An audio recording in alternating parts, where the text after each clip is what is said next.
ಜನತೆಯಲ್ಲಿ ಈ ಮೂಲಕ ವಿನಂತಿಸುವುದೇನೆಂದರೆ,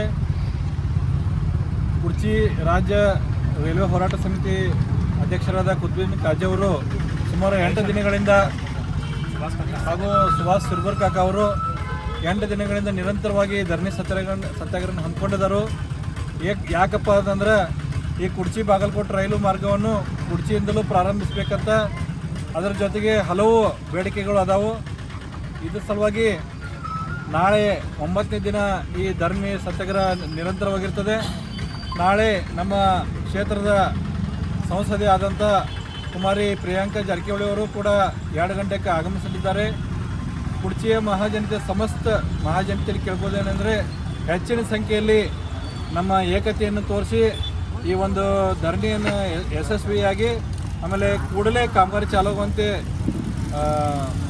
ಮೇಡಮ್ ಅವ್ರಿಗೆ ನಾವು ಮನವಿ ಕೊಡೋಣ ಮತ್ತು ಅದಕ್ಕಾಗಿಂತ ಹೆಚ್ಚಿನ ಸಂಖ್ಯೆಯಲ್ಲಿ ಭಾಗಿಯಾಗಬೇಕಾಗಿ ನಾನು ಈ ಮೂಲಕ ವಿನಂತಿ ಮಾಡ್ಕೊತೀನಿ.